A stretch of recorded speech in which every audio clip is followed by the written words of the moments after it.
E aí, aqui, Original Pessoa, eu tô começando um novo capítulo da minha história aqui nesse canal e com muito prazer eu tô conseguindo fazer uma conexão entre as coisas que eu já abordei aqui até agora. Uma das coisas, as palestras do professor Hélio Couto, que quem me acompanha já sabe. Outra dessas coisas é psicodrama, que eu conheci através do professor Sérgio Guimarães. Vou fazer uma conexão entre as duas coisas, para não deixar nenhuma ponta solta aqui no canal, para terminar de vez o que pode ter sido ou pode ter parecido uma confusão. Então eu tenho aqui alguns temas que eu separei de um vídeo que eu gravei com o professor Sérgio Guimarães em novembro de 2024.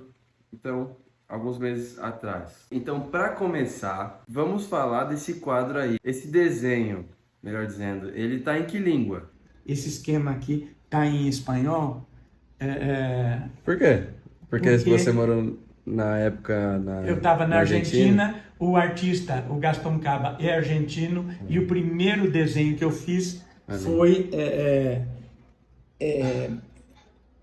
com ele, e o personagem aqui dele principal era o Churro, que é o coelhinho que até agora não tinha aparecido, mas que é uma espécie de protagonista dentro desse esquema, né?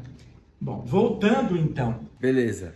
Então, esse desenho, ele tá representando a dimensão do psicodrama, é isso? É uma árvore que tem galhos e aí a gente, nesse desenho, consegue entender o que cada ramo significa? Tipo isso? Por que eu estou mostrando para você esse quadro aqui? Porque ele retrata de uma maneira muito sintética a visão do próprio Moreno com relação ao que é o psicodrama. Quem fez o desenho foi um artista gráfico chamado Gastão Caba, a partir de uma sugestão minha e de um desenho que o próprio Moreno fez, onde não era a árvore que havia, era um desenho onde ele põe um esquema, um diagrama em ponta cabeça que eu virei de ponta cabeça e resolvi acrescentar a ideia de árvore. Que ideia é essa? Suponhamos que o psicodrama seja um tronco. E aí, historicamente, quem primeiro começou, o primeiro subtronco, a primeira rama, foi exploratória ou experimental. Quer saber de uma coisa? Às vezes eu acho que eu tô fazendo tudo errado. Tudo errado. Ninguém vai nem assistir isso aqui.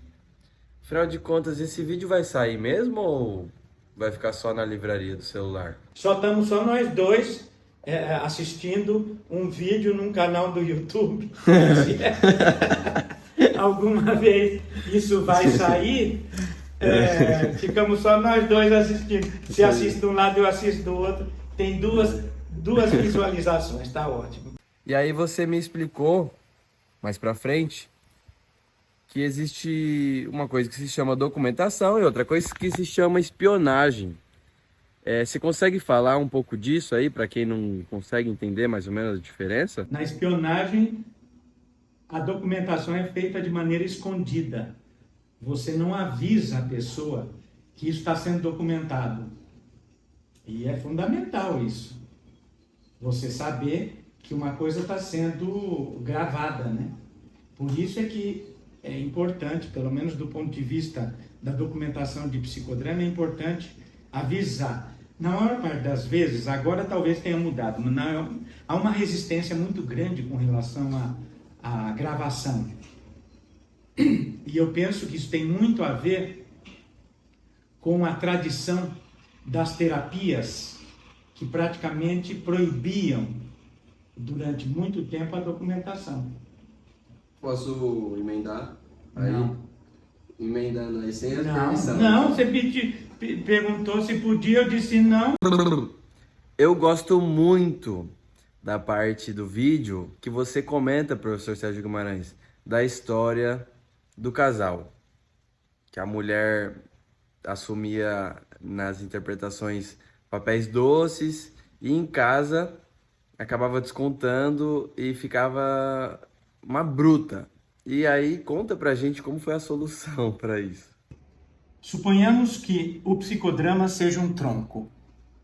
E aí, historicamente, quem primeiro começou, o primeiro subtronco, a primeira rama, foi exploratória ou experimental. Foi quando, por exemplo, ele vai para os jardins de Viena e ele começa a convidar as crianças a fazerem jogo de papéis, a explorarem a sua própria criatividade e a sua própria espontaneidade. Essa é a rama do chamado, ele mesmo chama de exploratório, essa rama do psicodrama, que historicamente veio primeiro. Depois, quando ele vai fazer, já com adultos, as suas experiências de teatro, improvisação, teatro que o pessoal chama de teatro da espontaneidade, mas que na realidade não é ainda o chamado teatro da espontaneidade. Isso vai aparecer bem depois, já nos Estados Unidos, que ele vai chamar de teatro da espontaneidade. Ele vai trabalhar o teatro da improvisação. Só que aí ele descobre, por uma cena, ou uma sequência de cenas que ele fez num espaço que era reservado para a Associação das Mulheres em Viena, ele em 21, 22, 23, nós estamos falando do século 20, né?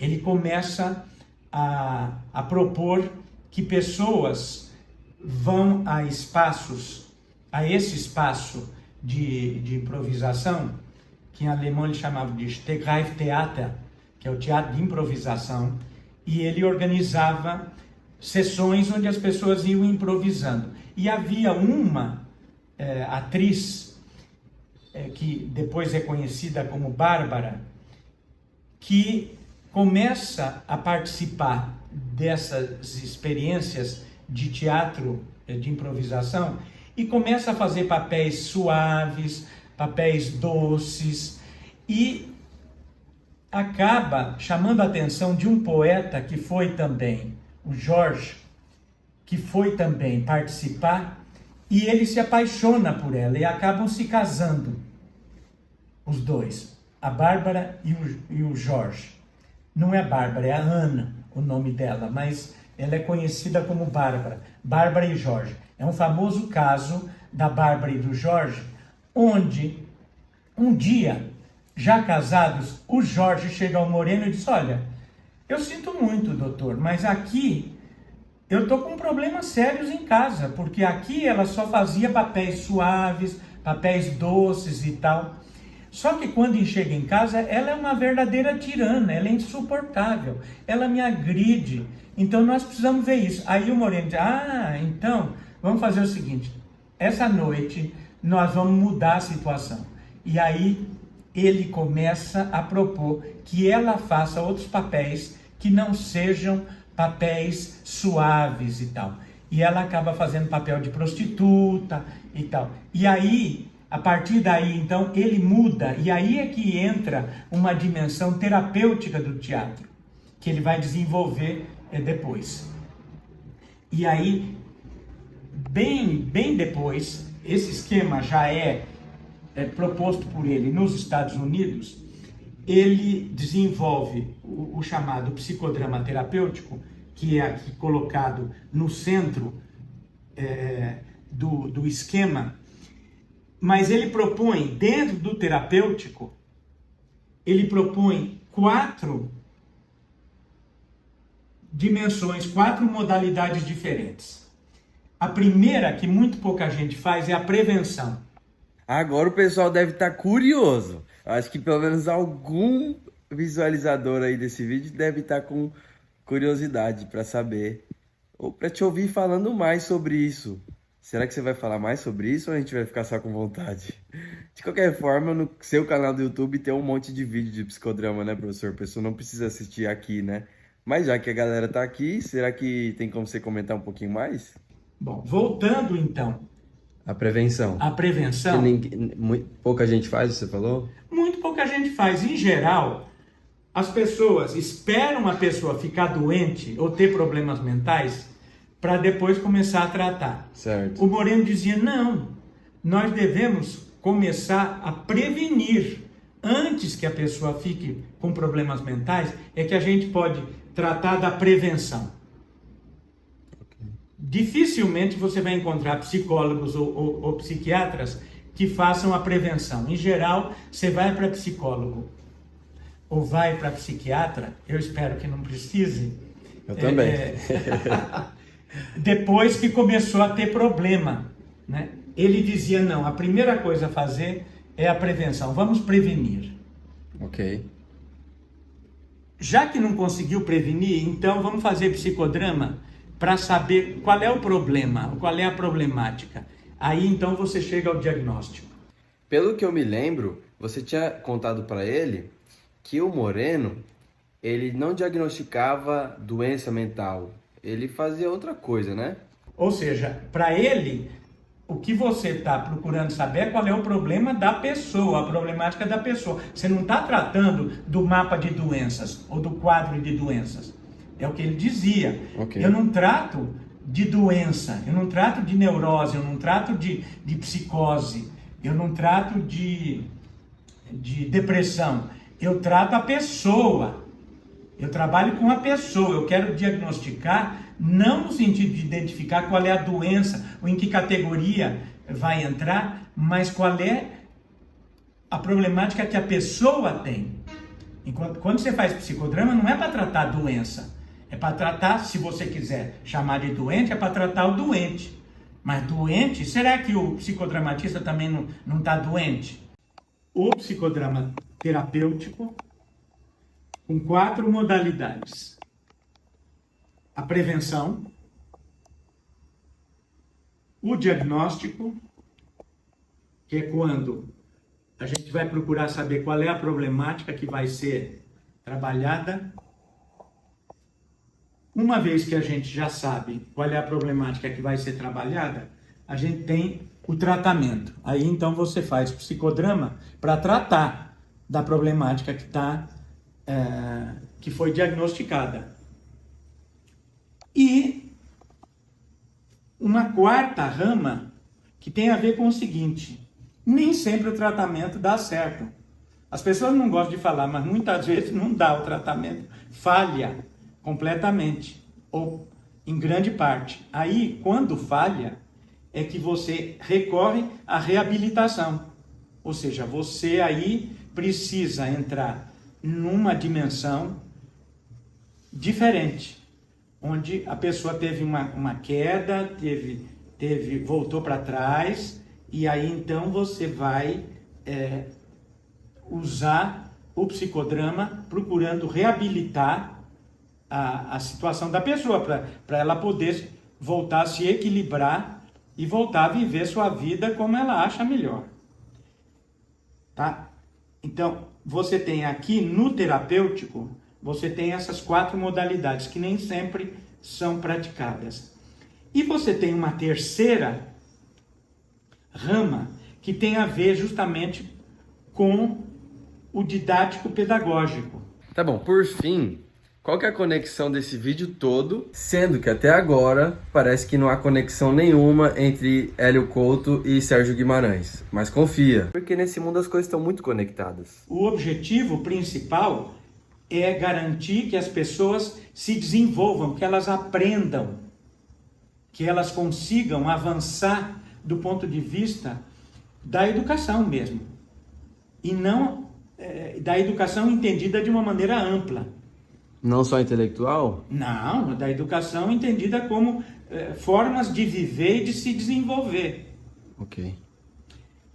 E para isso você tem o psicodrama, que pode ser didático, ou seja, um psicodrama no qual alguém está procurando ensinar alguma coisa, mas você tem também, ao mesmo tempo, e aí você chega ao Paulo Freire, você não fica só no Moreno, ó. Tá vendo aquela figura ali? Mostra pra gente. Aquela figura aqui. O Paulo Freire é o sujeito que vai propor que quem ensina aprende também. E quem aprende ensina, ou seja, que quem é professor ou professora não fica só ensinando. Ela também cria oportunidades para que os alunos ou as alunas também sejam professores. Eles também têm coisas para ensinar. O fato deles estarem numa situação de escola, onde elas estão aprendendo, isso não quer dizer que elas só sejam alunas, não. Na visão do Paulo, o professor é também aluno, e o aluno também é professor. Portanto, essa dimensão aqui do psicodrama, didático, educativo, didático, pedagógico, é uma dimensão na qual aquilo que a gente está fazendo em ação nos permite aprender coisas novas, aprender uma percepção diferente e ensinar também ao outro, aos outros participantes, inclusive quem dirige, determinadas coisas da vida que o outro não sabe. Bom, só que tudo isso, quando eu faço tudo isso, eu estou num lado da árvore. Eu preciso fazer o que muita gente não consegue fazer. Uau! Que é entrar numa dimensão sociodramática, onde eu já não estou mais trabalhando com um lado individual, ou seja, aqui, o churro, que era o coelho, e que num determinado momento ele começa a se relacionar com o cacto, e o cacto, na visão criativa do Gaston Caba, o cacto vai assumindo feições parecidas com a do churro. Aqui ele está trabalhando, então, do ponto de vista psicodramático, ou nós estamos trabalhando, o churro como indivíduo, como churro. Aqui não. Aqui o churro entra como representante de todos os coelhos. Presta bem atenção nesse quadro. Ali no cantinho esquerdo. O nome dela é Zerka, que foi companheira de vida de Jacob. Não só companheira de vida, mas de trabalho também. Contribuiu muito para o desenvolvimento do psicodrama, que é tudo que nós tratamos aqui nesse vídeo até agora. E agora, qual que é a relação de um com o outro? Presta atenção. Tá preparado? É agora que meu canal no YouTube, pelo menos para mim, começa a fazer um pouco de sentido. The older I become, the more I am developed by the mystery of life and how little I really know. I mean, I know very well something very small, comparatively. I mean, if you see what the physicists are doing, for instance, quantum physicists, what they are finding out, it's impossible, and it's happening. So it's not a rational... And it's very interesting about Einstein that he didn't understand quantum physics. Because he said, God doesn't play dice with the universe. Well, I'd like to know whether what's going on isn't playing dice. People are playing dice with the universe, casting the dice. Games of chance which are dangerous. So even Einstein was wrong. Aproveitando esse espaço que sobrou no vídeo para te provocar um pouquinho. Você percebeu que o idioma que foi falado aí pela Zerka é inglês e a legenda é espanhol. Se você não sabe ainda, você vai ficar para trás. A não ser que você ceda para a inteligência artificial implantada no seu cérebro, e aí isso provavelmente não vai ser mais um problema. Até lá, é melhor você ter aula de inglês comigo, assistir o meu curso online aqui de graça no meu canal. Mas até lá, quem que sobreviverá mesmo?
Você já começou a gravar? Já. Já? Por que você não avisa? Não